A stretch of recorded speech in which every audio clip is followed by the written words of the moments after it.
सास की बीमारी। शादी के ठीक बाद नेहा की सास की तबीयत बहुत खराब हो गई। बताइए क्या हुआ है आपको? बेटे की शादी थी तो थकान हो गई। मौसम बदल रहा है तो जुकाम और बुखार हो गया।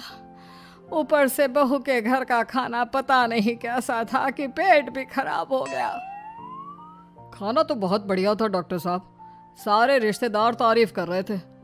रोहित की माँ इतनी कमज़ोर है कि जरा से में बीमार पड़ जाती है। डॉक्टर साहब आप सारी जांच करके देखिए, मुझे ऐसी क्या बीमारी है कि मेरी तबीयत ठीक ही नहीं रहती। फिलहाल तो ज़्यादा कुछ नहीं है, पहले आपके ज़ुकाम बुखार और पेट का इलाज कर लेते हैं, फिर बाकी के टेस्ट करवा लेंगे। अभी आप ये दवाइयाँ ले आइए। पिताजी मैं डॉक्टर साहब को छोड़कर और दवाइयाँ लेकर आता हूँ। माँ जी तो बीमार थी, इसलिए नेहा ने किचन संभाल लिया। माँ जी अब आपकी तबीयत कैसी है? पहले से ठीक है। आप बैठिए, मैं खाना लगाती हूँ। तेरे बाबूजी और रोहित ने खाना खा लिया? रोहित तो टिफिन लेकर ऑफिस गए हैं माँ, और बाबूजी ने खाना खा लिया है। आप शुरू कीजिए। यह क्या, खाने में इतना तेल इतने मसाले? अरे अभी अभी तो तबीयत ठीक हुई है मेरी, तुम क्या मुझे वापस बीमार करना चाहती हो? नहीं माँ जी, ऐसा नहीं है। क्या हुआ? देखो ये बहू ने कैसा खाना बनाया है। खाना तो बहुत ही स्वादिष्ट था। अरे मैं ये खाना खाऊंगी तो बीमार हो जाऊंगी ना। ओह हाँ, बहू को अभी पता नहीं ना तुम्हारे बारे में, रोहित समझा देगा उसे। देख बहू, अच्छे से समझ लेना कि इस घर में कैसा खाना बनता है। हाँ माँ जी, मैं समझ लूँगी, लेकिन अभी आप कुछ तो खा लो। ये खाना खा लूंगी तो कल का खाना खाने के लिए बचूंगी भी नहीं। सास की बातें सुनकर नेहा उदास हो गई। उसने रोहित के घर आते ही उससे माँ जी के खाने के बारे में पूछा। आज माँ जी ने मुझे खाने के लिए बहुत बुरा भला कहा। माँ को मसालेदार और तेल घी वाला खाना सूट नहीं करता, वो बीमार पड़ जाती हैं। ऐसी क्या बीमारी है माँ जी को? पता नहीं, आज तक कई डॉक्टरों को दिखाया, कितने टेस्ट करवाए, लेकिन कोई बीमारी पकड़ में ही नहीं आई।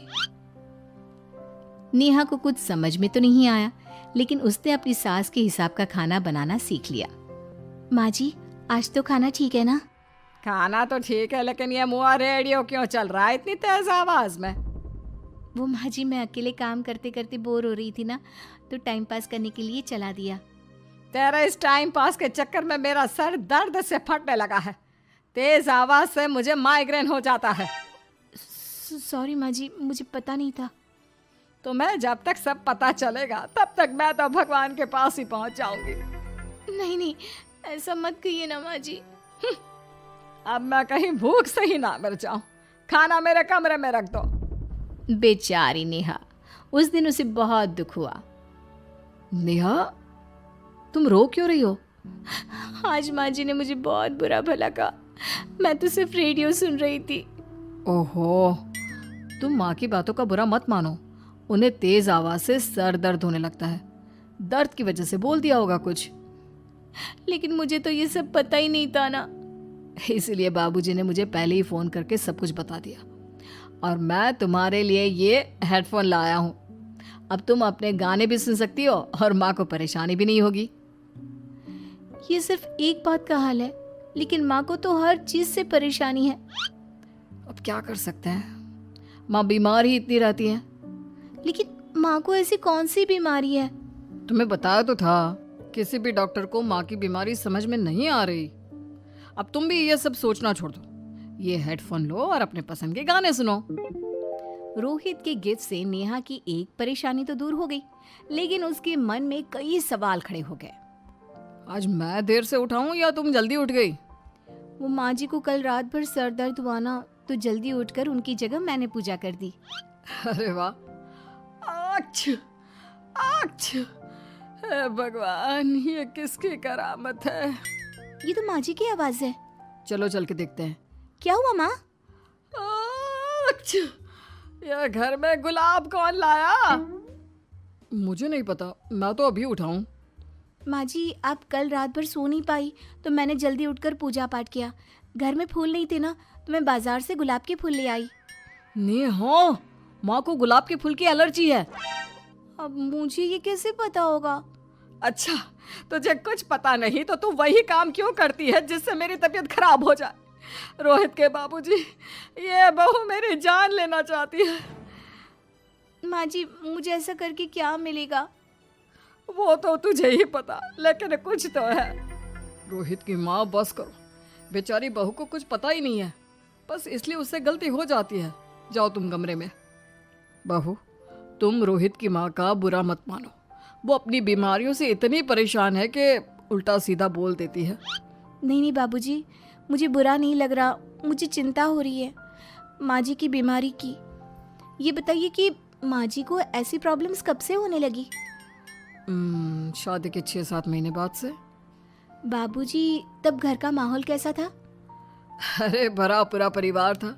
मेरे बाबूजी, माँ, काका, काकी, मेरे दोनों बड़े भाई, दोनों भाभियाँ, दोनों के 2-2 बच्चे हैं, एक छोटा भाई और एक बहन। सब साथ रहते थे।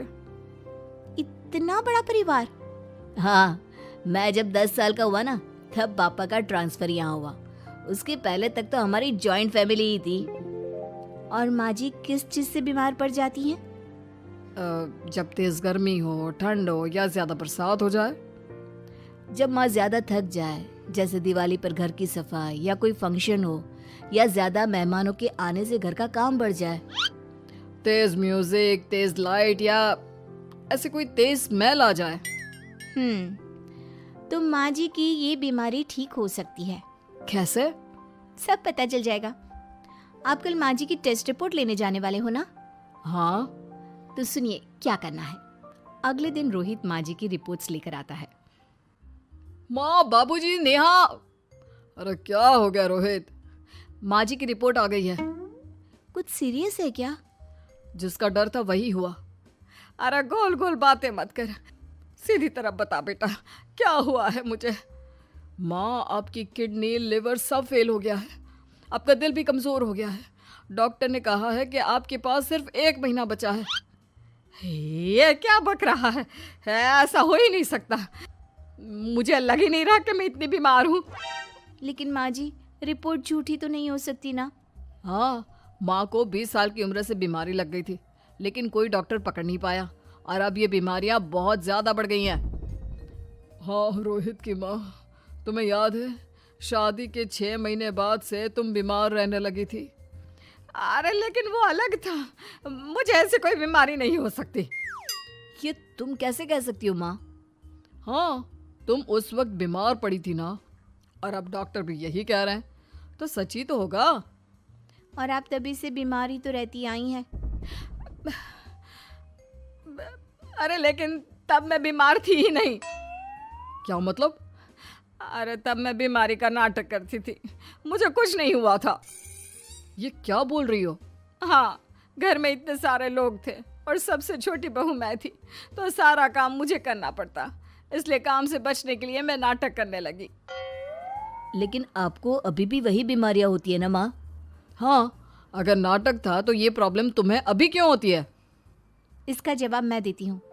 माँ जी कई महीनों तक नाटक करती रही, इसलिए इनके दिमाग ने धीरे धीरे इस झूठ को सच मान लिया और इनका दिमाग उन बीमारियों का एहसास कराने लगा। हैं? ऐसे भी होता है क्या? हाँ माँ जी, इसे प्लेसिबो इफेक्ट कहते हैं। जब आप बात बात पर बीमार पड़ने लगी तो मैंने अपने मामा से बात की, जो एक साइकोलॉजिस्ट है। उन्होंने बताया मुझे। तो ये रिपोर्ट्स? मैंने झूठी रिपोर्ट बनवाई थी नेहा के कहने पर, ताकि आप सच बताएं। यानी मुझे कुछ नहीं हुआ? नहीं माँ जी, और आपकी इस प्रॉब्लम का भी सोल्यूशन है। हम किसी अच्छे साइकोलॉजिस्ट को दिखाएंगे और आप जल्द ही ठीक हो जाएंगी। वाह बहू, मैंने तुझे इतना भला बुरा कहा और तूने मेरी जिंदगी भर की तकलीफें दूर कर दी। थैंक यू और सॉरी बहू। अरे मुझे भी तो सॉरी कहो, पूरी जिंदगी तुम्हारी सेवा की है, वो भी झूठ मूठ की बीमारी के लिए। हाँ हाँ, आप भी माफ कर दो मुझे, बस सॉरी। तो इस तरह नेहा ने अपनी सास की बीमारी पकड़ भी ली और ठीक भी कर दी।